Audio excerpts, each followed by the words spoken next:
The cruelest words are often spoken by people who have forgotten what struggle feels like.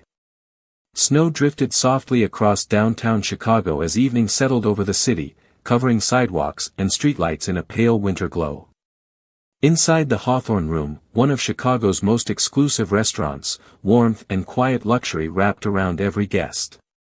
Crystal glasses reflected candlelight. Soft piano music floated through the dining room. Men in tailored suits discussed mergers worth millions while servers moved gracefully between tables. Among them was Claire Bennett. At 36, Claire had mastered the art of remaining calm in every situation. Her chestnut hair was tied neatly behind her head, her white apron perfectly pressed despite a 10-hour shift, and her gentle smile never seemed forced. Most customers remembered her because she listened. Some returned simply because she remembered their children's names, favorite desserts, or difficult anniversaries. Tonight, however, would be different. Near the center of the restaurant sat Ethan Whitmore, founder and chief executive officer of Whitmore Global Holdings. At 54, Ethan had built one of the country's largest investment firms. Financial magazines called him brilliant.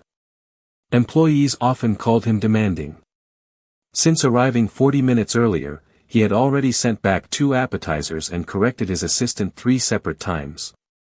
Across the table, several international investors listened carefully while Ethan reviewed documents spread beside his dinner plate. Claire approached carrying fresh coffee. "Good evening, Mr. Whitmore," she said warmly. "May I refill your coffee?" Without looking up, Ethan pushed his cup toward her. At that exact moment, his phone rang. He answered immediately, standing abruptly from his chair. Startled, Claire accidentally allowed a few drops of coffee to splash onto the tablecloth beside his documents. Silence fell instantly. Claire quickly placed the coffee pot down. "I am so sorry, Mr. Whitmore. Let me replace everything immediately." Ethan slowly looked at the tiny stain. Then he looked at Claire. Exhaustion, stress, and frustration seemed to combine all at once. "Do you have any idea how important these papers are?" he asked sharply. "I understand, sir. I sincerely apologize." Claire reached for fresh linens, but Ethan continued. "People like you never understand." Several nearby conversations stopped. Even the piano seemed distant. Claire remained still. "Sir, I said I was sorry." Ethan laughed coldly. "Sorry does not change anything." His investors exchanged uncomfortable glances. Yet Ethan pressed forward, his voice carrying throughout the restaurant. "You spend your life carrying plates from one table to another. You will always be nothing because you have never learned the difference between ordinary and exceptional." Complete silence filled the Hawthorne Room. Every server had frozen. Every guest was watching. Claire felt heat rise to her face. Humiliation settled heavily inside her chest. Still, she did not defend herself. She did not argue. Instead, she carefully replaced the stained napkin and straightened the table setting. Then she looked directly at Ethan. Her hazel eyes remained calm. "I hope tomorrow is kinder to you, Mr. Whitmore," she said softly. For the first time that evening, Ethan seemed momentarily unsettled. Before he could respond, Claire quietly walked away. The room slowly returned to normal, although whispers lingered long after. Throughout the remainder of his dinner, Ethan found himself repeatedly glancing toward Claire. Strangely, her response bothered him far more than anger would have. There had been no resentment in her voice. No sarcasm. Only genuine compassion. Shortly after 10 o'clock, Ethan left the restaurant beneath falling snow, convinced he would never think about the waitress again. Meanwhile, Claire finished her shift in silence. After changing clothes, she stepped outside into the cold Chicago night, pulled her coat tightly around herself, and began the long walk home. Inside her purse rested several unopened medical bills. Waiting at home was a younger brother depending entirely on her. And before sunrise, Claire still had one more responsibility that nobody at the Hawthorne room knew anything about. Snow continued falling as Claire Bennett climbed the narrow stairs to her third-floor apartment on Chicago's north side. The building was old, the hallway lights flickered occasionally, and the radiator pipes groaned loudly every winter, yet Claire had always managed to make the small apartment feel warm. The moment she unlocked the door, the familiar scent of tomato soup greeted her. "Claire," a voice called from the living room. "I am home," she answered softly. Her younger brother, Daniel Bennett, appeared from the kitchen carrying 2 bowls. At 28, Daniel should have been building a career, traveling, and planning a future. Instead, congenital heart disease had shaped much of his adult life. Multiple surgeries had left him physically fragile, and ongoing treatments consumed nearly every dollar Claire earned. Yet Daniel rarely complained. "Long night?" he asked, immediately noticing the exhaustion in her eyes. Claire forced a smile. "Busy night." Daniel studied her carefully. "What happened?" Claire removed her coat slowly and sat at the small kitchen table beside stacks of unpaid medical bills. For several seconds, she remained silent. Finally, she told him everything. The spilled coffee. The crowded restaurant. Ethan Whitmore's words. Daniel listened quietly. When she finished, he looked down at his soup. "People like him have no idea who you are." Claire smiled faintly. "Maybe that is true." Daniel shook his head. "No. It is definitely true." Claire reached across the table and squeezed his hand. "Do not worry about it. Tomorrow will be better." In truth, tomorrow would begin much earlier than Daniel realized. Shortly after midnight, while Daniel slept, Claire sat alone at the kitchen table organizing paperwork. Beside her rested not only medical invoices, but dozens of folders labeled with names, phone numbers, and appointment schedules. At 1:30 in the morning, her phone rang. Claire answered immediately. "Hello, Mrs. Alvarez." An anxious voice responded. "Claire, I am sorry to call so late. Sophia's fever returned and I cannot afford another emergency room visit." Claire listened carefully while making notes. "Take a breath," she said gently. "I will make a few calls first thing in the morning. We will figure this out together." After ending the call, Claire opened her laptop and began sending emails. Similar conversations had become routine. For nearly 6 years, Claire had quietly coordinated assistance for families caring for children with serious medical conditions. It had started after Daniel's second surgery when Claire discovered how many families struggled alone. At first, she simply shared information. Then she connected families with volunteer physicians, donated medical equipment, transportation assistance, and temporary housing. Eventually, the informal network grew into something much larger. Yet Claire never sought publicity. Very few people even knew she existed. By 4:30 in the morning, Claire finally closed her laptop. She slept for less than 90 minutes before her alarm sounded. Outside, dawn slowly brightened the snowy city. Claire dressed quickly, packed folders into a canvas bag, and quietly left the apartment. She did not head toward the Hawthorne room. Instead, she drove across Chicago to St. Catherine Children's Hospital. Inside the hospital auditorium, dozens of exhausted parents already filled the room. Some held coffee cups. Others held sleeping children wrapped in blankets. Every face carried the unmistakable weight of worry. The moment Claire entered, conversations brightened. "Claire is here," someone whispered. Parents immediately approached with questions, concerns, and updates. Claire greeted each family by name. She remembered birthdays, treatment schedules, and favorite colors.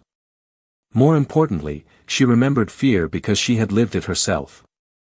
As the meeting began, local volunteers distributed breakfast while physicians prepared educational presentations. Quietly, without cameras or recognition, Claire moved through the room making certain everyone felt seen. At nearly the same moment, 20 miles away inside his luxury penthouse overlooking Lake Michigan, Ethan Whitmore poured himself coffee and switched on the morning news, completely unaware that within seconds, he was about to see a face he could never have expected on national television. Ethan Whitmore stood alone in the kitchen of his penthouse, overlooking Lake Michigan, absently stirring sugar into his coffee while scanning emails on his tablet.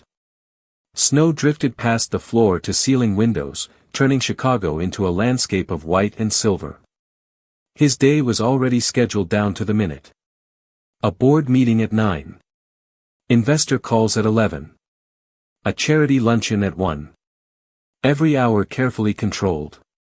Yet despite his carefully organized life, something from the previous evening continued disturbing him. More specifically, a pair of calm hazel eyes and a quiet sentence. "I hope tomorrow is kinder to you." Ethan frowned and turned his attention toward the television mounted above the fireplace. The local morning news had just begun. Normally, he paid little attention. But a headline immediately caught his eye.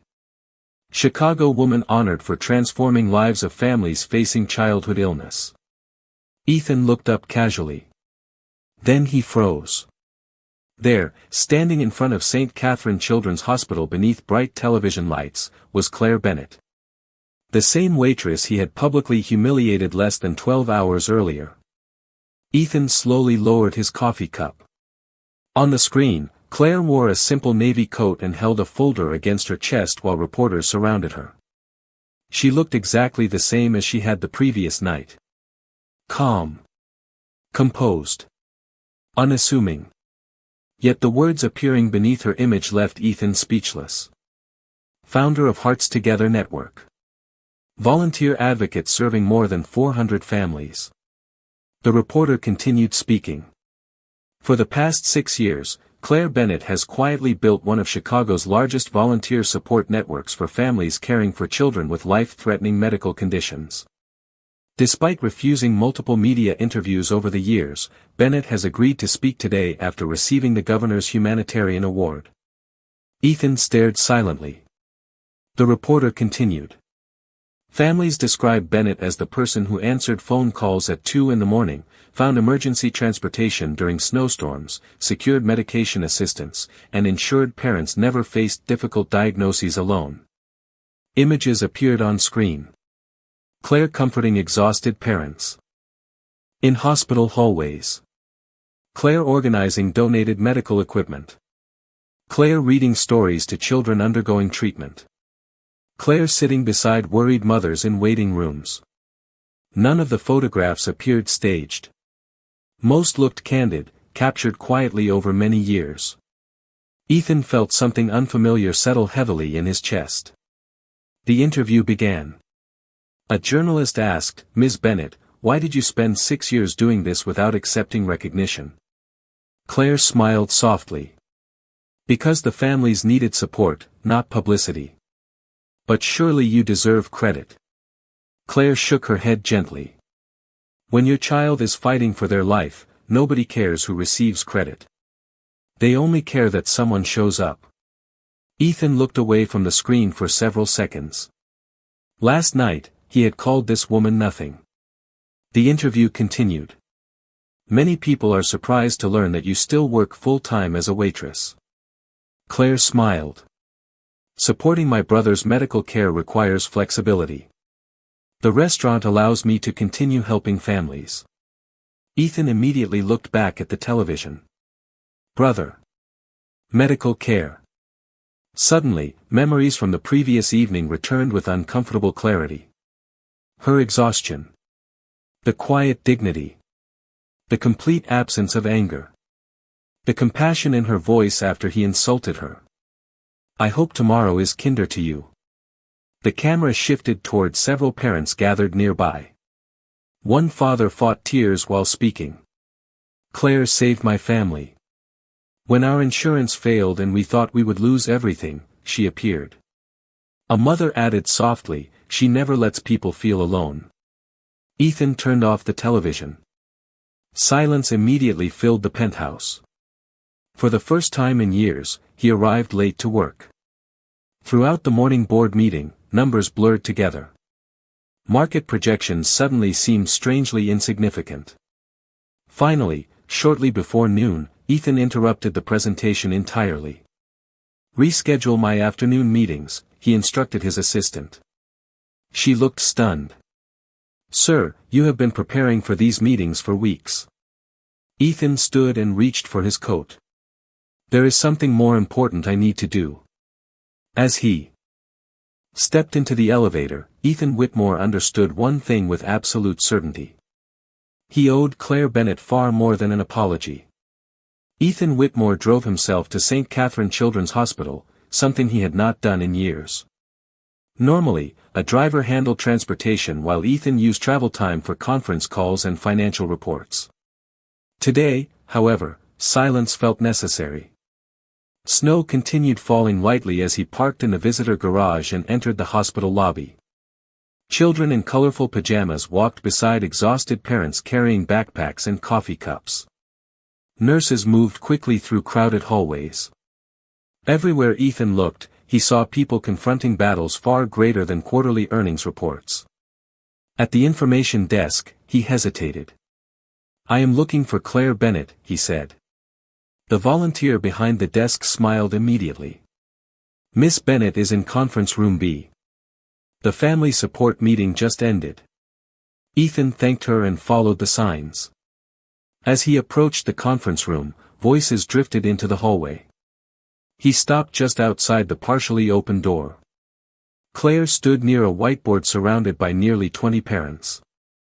She wore the same simple navy coat from the television interview. In her hands rested a clipboard covered with handwritten notes. "Mrs. Jenkins," Claire said gently, "Dr. Patel agreed to review your insurance appeal personally. You should receive a call this afternoon." A tired mother began crying softly. Claire immediately embraced her. "You are not alone," she whispered. Nearby, Claire handed grocery vouchers to another family and arranged transportation for a father whose son required treatment across town. Ethan remained motionless. Nobody treated Claire like a waitress. Nobody treated her like an ordinary volunteer. They looked at her the way people look at lighthouses during storms. When the meeting finally ended, families surrounded Claire offering hugs and gratitude. One little girl no older than 8 handed Claire a crayon drawing. "For you," she said shyly. Claire knelt to the child's eye level. "This is beautiful, Sophie." "Thank you." The child smiled. "Mom says you are our angel." Claire laughed softly. "Your mother gives me far too much credit." Ethan looked away, suddenly uncomfortable. Less than 24 hours earlier, he had told this woman she would always be nothing. After the room emptied, Claire began stacking chairs. Ethan finally stepped inside. Claire looked up, clearly surprised. "Mr. Whitmore."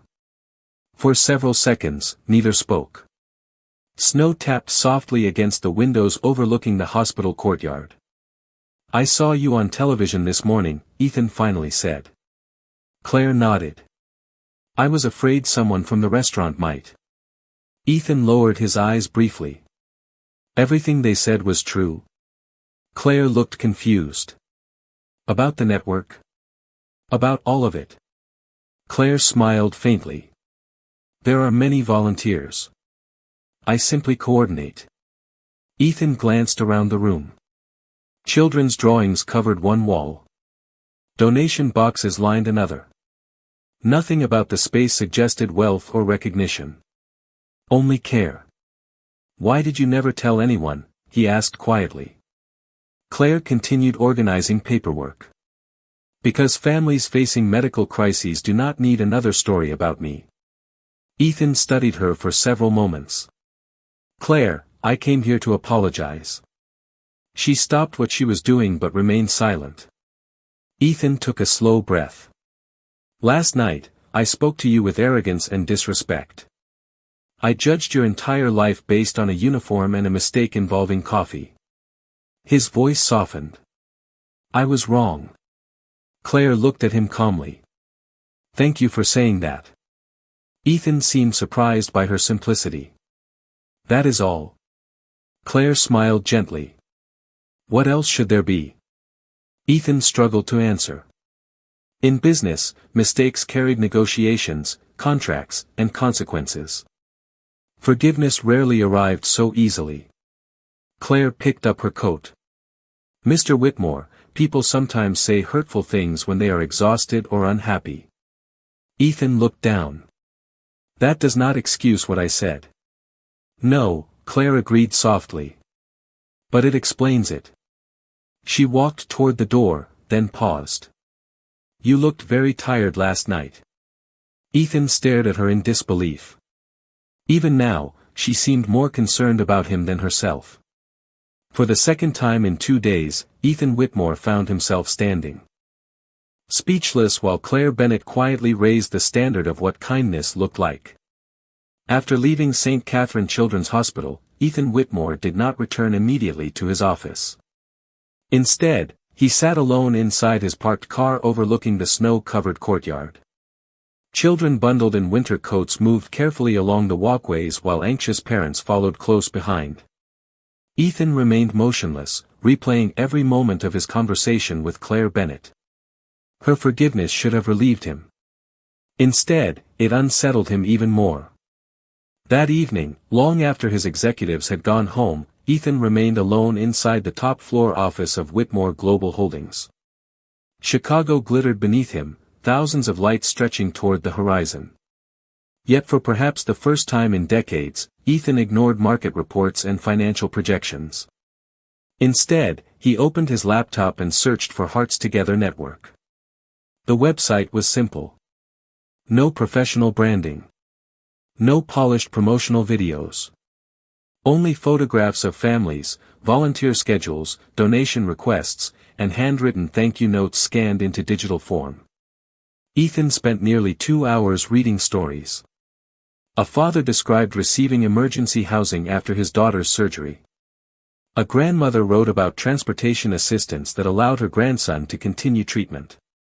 Every story mentioned Claire. Yet nowhere on the website did Claire describe herself as founder. Her name appeared only once in small print beneath a volunteer contact list. Ethan leaned back slowly. Then he discovered something that made him sit forward again. 6 months earlier, a national pharmaceutical company had offered Hearts Together Network a $2 million grant. The money could have transformed the organization overnight. According to the article, Claire had declined. Ethan immediately opened the full report. The corporation had required naming rights and exclusive branding throughout every support program. Claire's written response appeared beneath the article. Families in crisis should never feel like marketing opportunities. Ethan stared silently at the screen. $2 million. Most nonprofit organizations would have accepted immediately. Ethan certainly would have. Curious, he called Laura Simmons. Even at 8 o'clock in the evening, his chief assistant answered immediately. Good evening, sir. Laura, Research Hearts Together Network, Ethan said. Everything. The following morning, Laura entered Ethan's office carrying a thick folder. I have never seen anything quite like this, she admitted. Ethan looked up. Laura continued. Miss Bennett has refused multiple corporate sponsorships over the years. She insists that all donations remain anonymous whenever possible. Ethan opened the folder. Newspaper clippings, volunteer testimonials, financial statements, and hospital commendations filled nearly 100 pages. Every record revealed the same pattern. Claire consistently placed families before recognition, convenience, or financial gain. Laura hesitated before speaking again. There is something else. She handed Ethan another document. Miss Bennett's brother requires ongoing cardiac treatment. According to public records, she has accumulated significant medical debt. Ethan examined the figures. The amount exceeded $180,000. How does she manage? He asked quietly. Laura shook her head. Multiple jobs. Minimal personal expenses. Community fundraising. Ethan looked toward the window. Suddenly, he remembered Claire walking home through falling snow after humiliating treatment at his restaurant table. She had returned home not to luxury, but to medical bills, caregiving responsibilities, and an entire community depending upon her. Yet she had still wished him kindness. "Cancel my lunch meeting," Ethan said quietly. Laura looked surprised. "Again?" Ethan nodded. "And arrange a private donation to Hearts Together." Laura smiled faintly. "How much?" Ethan considered the question. $5 million. Laura blinked. "Anonymous?" Ethan remained silent for several seconds. "No." He looked back toward the folder containing Claire's words. "Families in crisis should never feel like marketing opportunities." Ethan slowly closed the folder. "Actually, make it completely anonymous." Laura smiled. "Very well." After she left, Ethan stood beside the window watching snow fall across Chicago. For years, he had measured success by acquisitions, assets, and annual growth. Claire Bennett had never attended business school. She had never managed a corporation. Yet somehow, she possessed a wisdom Ethan realized he had spent his entire life chasing without ever finding. 3 days passed before Ethan Whitmore returned to the Hawthorne room.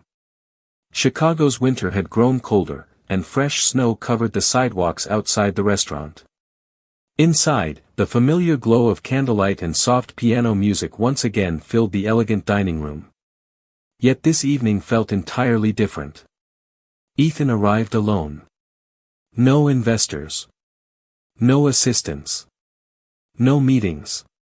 Only a quiet determination he could not fully explain. Claire Bennett noticed him immediately. For the briefest moment, surprise crossed her face, but she quickly replaced it with her usual warm professionalism. "Good evening, Mr. Whitmore," she said. "Welcome back." Ethan stood awkwardly beside the host station. "Actually, I was hoping to speak with you when your shift ends, if that would be acceptable." Claire studied him for a second before nodding gently. "My shift ends at 8:30. Ethan reserved a small corner table and spent the next 2 hours watching something he had never truly noticed before. Claire moved through the restaurant with remarkable grace despite obvious exhaustion. She comforted an elderly guest who seemed lonely. She quietly replaced a family's dessert after learning they were celebrating a child's successful medical test results. She listened more than she spoke. Every interaction carried the same quiet dignity. Shortly after 8:30, Claire emerged from the employee entrance wearing her winter coat and wool scarf. Snowflakes drifted beneath the streetlights, turning the city into silver and gold. Ethan stood waiting beside the sidewalk. "You waited outside?" Claire asked. Ethan smiled faintly. "I felt I owed you more than a conversation between dinner courses." Claire looked up at the softly falling snow. "It is beautiful tonight." They began walking slowly toward a nearby coffee shop that remained open late. Inside, warm light reflected off frosted windows while only a few customers occupied distant tables. Ethan purchased coffee for both of them, then sat across from Claire near the window. For several moments, neither spoke. Finally, Ethan broke the silence. "I made an anonymous donation to Hearts Together." Claire looked surprised. "That was you?" Ethan nodded. Claire smiled softly. "The families will be grateful." Ethan leaned forward. "You are not angry that I interfered?" Claire shook her head. "People helping children is never interference."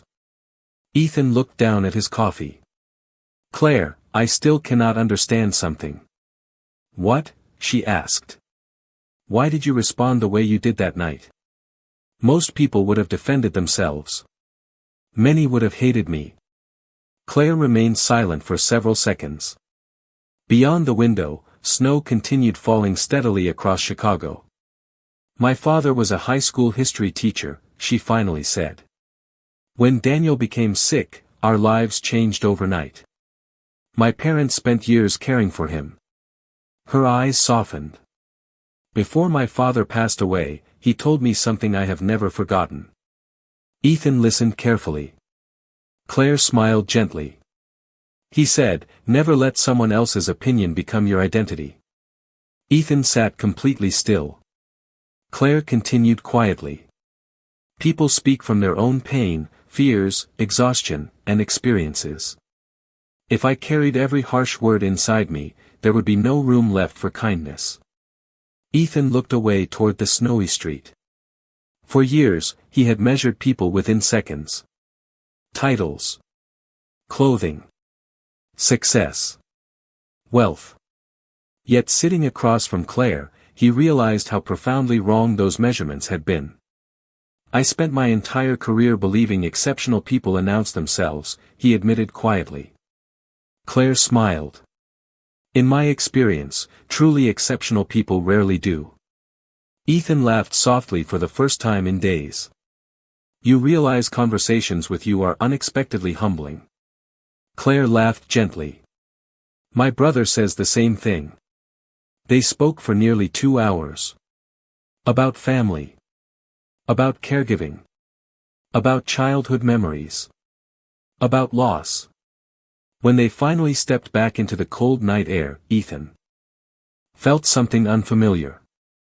Peace. As they prepared to leave, Claire looked at him thoughtfully. Mr. Whitmore.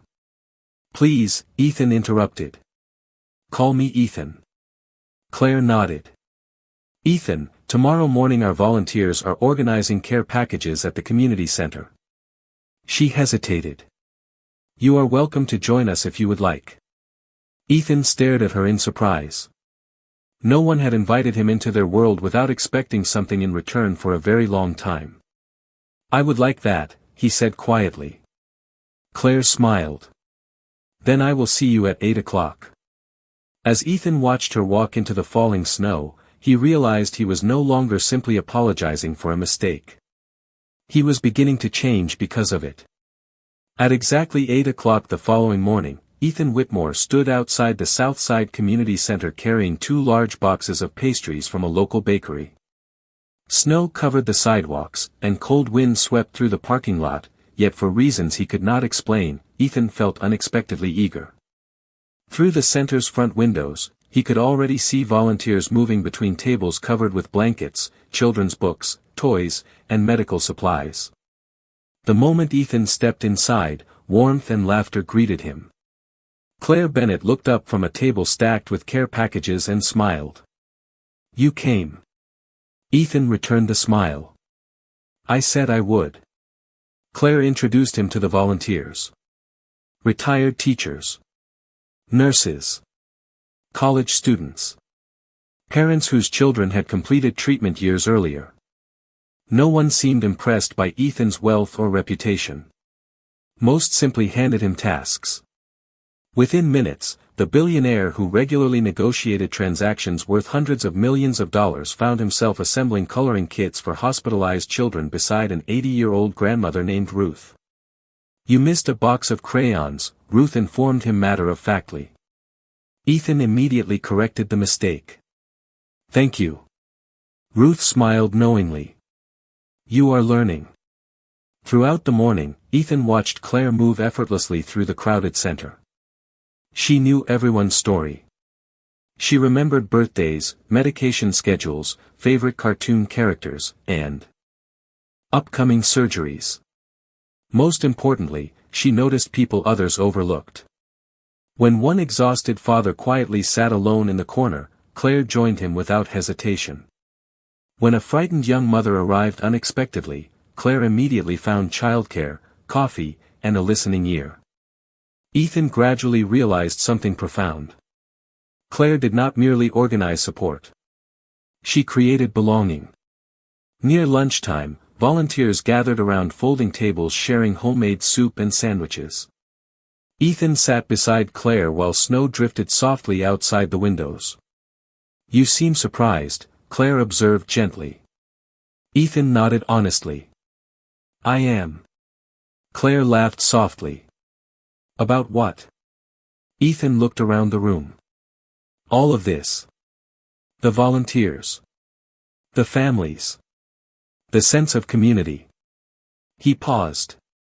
I spent decades building companies, yet I do not think I have ever created anything that feels like this. Claire remained silent for several seconds. Then she said quietly, people remember how you make them feel long after they forget what you gave them. Ethan looked at her thoughtfully. You know, my entire career has been built around performance metrics. Claire smiled. And how is that working for you? Ethan laughed unexpectedly. Less well than I believed. Claire stirred her coffee thoughtfully. My father used to say that a person's bank account is not the same thing as their worth. Ethan immediately recognized the significance of her words. The room around them seemed to fade. A person's bank account is not the same thing as their worth, he repeated quietly. Claire nodded. Some of the wealthiest people I know have almost nothing financially. Some of the poorest have more money than they know what to do with. Ethan lowered his eyes. The memory of that night inside the Hawthorne room returned with painful clarity. You will always be nothing. For years, Ethan had unconsciously measured human value through accomplishment, influence, and wealth. Sitting across from Claire, surrounded by ordinary people quietly serving one another, he finally understood how incomplete those measurements had always been. Later that afternoon, as volunteers loaded care packages into waiting vehicles, Ethan helped carry supplies alongside Daniel Bennett. Claire's younger brother moved slowly because of his health, but his humor remained intact. Claire says you are improving, Daniel said with a smile. Ethan looked amused. Improving? Daniel nodded. Apparently you remembered the crayons this time. Ethan laughed genuinely. I am honored to hear it. As the day ended, Ethan remained behind helping stack chairs and clean tables. When the final volunteer departed, only he and Claire remained inside the quiet center. Golden afternoon sunlight filtered through the windows, illuminating dust particles drifting through the air. Thank you for coming today, Claire said softly. Ethan looked around the empty room. No, he replied quietly. Thank you for inviting me. For the first time in many years, Ethan Whitmore drove home without thinking about business. Instead, he thought about purpose, kindness, and a waitress who had shown him that true significance could never be measured on a balance sheet. Weeks gradually turned into months. Winter surrendered to spring, and spring slowly gave way to the warmth of early summer. Throughout those months, Ethan Whitmore continued volunteering with Hearts Together every Saturday morning. At first, many volunteers viewed his presence with understandable skepticism. Billionaires occasionally appeared at charitable events for photographs and publicity. They rarely returned. Ethan returned every week. He sorted donations, delivered care packages, drove families to medical appointments when volunteers were unavailable. He listened more than he spoke. Slowly, trust replaced curiosity. One Saturday afternoon, Ethan stood inside the community center helping assemble backpacks filled with school supplies for children undergoing long-term treatment. Claire watched quietly from across the room. You are improving, she said with a smile. Ethan looked amused. I have heard that before. Claire laughed softly. You still put too many pencils in every backpack. Ethan examined the supplies. Children can never have too many pencils. Claire shook her head. You are impossible. Yet beneath the gentle humor, both recognized something important had changed. Their conversations had become easier. The distance created by wealth, status, and painful first impressions had gradually disappeared. One evening after volunteering, Claire invited Ethan and several volunteers to her apartment for dinner. The small apartment could not have contrasted more sharply with Ethan's penthouse overlooking Lake Michigan. The furniture was modest. The walls displayed family photographs instead of expensive artwork. Yet warmth filled every corner. Daniel welcomed everyone enthusiastically while homemade lasagna baked in the oven. During dinner, Ethan found himself laughing more freely than he had in years. At one point, Daniel raised his glass of iced tea. To Claire, he announced. Because she refuses to let any of us face difficult days alone. Everyone smiled. Claire looked embarrassed. Ethan looked thoughtful. Later that evening, after the volunteers left, Ethan remained behind helping wash dishes. Sunlight had faded, and soft summer rain tapped gently against the kitchen windows. "Your family is extraordinary," Ethan said quietly. Claire smiled while drying plates. "We are ordinary people doing our best." Ethan shook his head. "I do not believe that anymore." Claire looked at him curiously. Ethan continued. "When I met you, I believed significance belonged to people with influence, wealth, or accomplishments." He paused. "Now I think significance belongs to people who quietly change lives." Claire remained silent for several moments. "My father believed every person changes lives," she said softly. "The only question is whether we change them for better or worse." Ethan looked down. "I am still trying to forgive myself for that night at the restaurant." Claire placed the dish towel aside. "Ethan, if I had allowed your words to define me, I would have given you power you never deserved." She smiled gently. "And if you refuse to forgive yourself, then you are still allowing that moment to define you too." Ethan stared at her. Once again, Claire had somehow found wisdom inside pain. Several days later, Ethan attended the annual board meeting for Whitmore Global Holdings. Executives presented expansion plans, investment opportunities, and projected profits. Yet something felt different. When discussions concluded, Ethan surprised everyone. Beginning this year, he announced, Whitmore Global will establish paid family caregiver leave for all employees and create a national support partnership with community caregiver organizations. Silence filled the boardroom. One executive objected immediately. "That initiative will cost millions." Ethan nodded calmly. "Then it will be money well spent." That evening, Ethan called Claire. "I made some changes today," he said. Claire listened quietly as he explained the new policies. When he finished, she remained silent for several seconds. "Your employees will remember that for the rest of their lives," she said softly. Ethan smiled. "I learned from the best teacher I have ever had." Outside his office window, Chicago glowed beneath the summer sunset. For the first time in decades, Ethan Whitmore no longer measured success by numbers alone. He measured it by people. Almost exactly 1 year after that winter night inside the Hawthorne Room, Chicago awakened beneath a brilliant autumn sunrise. Golden leaves drifted through the streets while clear blue skies stretched above the city. Inside the grand ballroom of the Palmer House Hotel, hundreds of guests gathered for the annual Illinois Humanitarian Leadership Gala. Physicians, educators, business leaders, caregivers, and non-profit directors filled the elegant room illuminated by crystal chandeliers and warm candlelight. Near the back of the ballroom, Claire Bennett adjusted the sleeve of her simple navy dress and looked slightly uncomfortable. Large public events had never been her preference. Beside her, Daniel smiled. Thanks to improved treatment and greater financial stability, his health had strengthened significantly during the previous year. "Relax," he whispered. "You belong here more than anyone." Claire laughed softly. "That is exactly why I feel nervous." Across the ballroom, Ethan Whitmore stood near the stage speaking quietly with event organizers. Although still one of the country's most respected business leaders, many people now knew him for something entirely different. Whitmore Global's caregiver initiatives had expanded nationwide, helping thousands of employees support loved ones without sacrificing their careers. Several companies had already adopted similar policies. Yet Ethan insisted publicly that the true inspiration belonged elsewhere. As the evening ceremony began, guests gradually took their seats.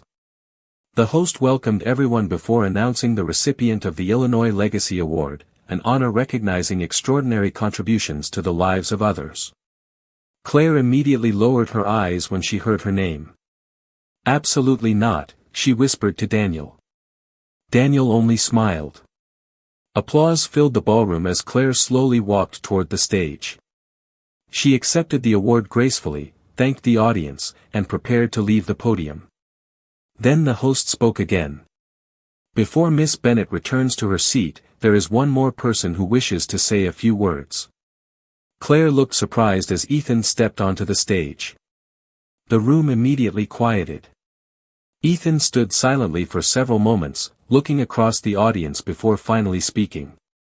1 year ago, I sat inside a restaurant and judged another human being based entirely on appearance, occupation, and my own arrogance. Complete silence filled the ballroom. Ethan continued. I told someone she would always be nothing. Claire looked down. The next morning, I discovered that the person I had dismissed had quietly transformed hundreds of lives while asking for nothing in return. Ethan turned toward Claire. That woman taught me something I should have learned long ago. Human worth cannot be measured by titles, wealth, or status. His voice softened. The woman I once called nothing taught me what truly matters. Many guests wiped away tears. Claire herself looked overwhelmed. Ethan continued quietly. Claire Bennet changed my life not because she demanded respect, but because she lived with such extraordinary dignity that respect became unavoidable. The ballroom rose in a standing ovation. Claire stood motionless, tears shining in her eyes. When the applause finally subsided, she stepped toward the microphone. My father used to tell me that kindness is never wasted, she said softly. Sometimes we never see where it goes. Sometimes we do. She looked toward Ethan and smiled gently. I think my father would have liked tonight. Later, after the gala ended and guests slowly departed, Claire and Ethan stood together outside the hotel beneath the cool autumn sky. City lights reflected across rain-damp sidewalks while leaves drifted quietly around them. Neither spoke for several moments. Finally, Ethan smiled. You know, tomorrow will probably bring new challenges. Claire nodded. It always does. Ethan looked toward the city skyline. But I think tomorrow will also be kinder. Claire smiled softly. 1 year earlier, she had spoken those exact words to a man who believed she was nothing. Now both understood the truth. The quietest people are often the ones who change the world forever.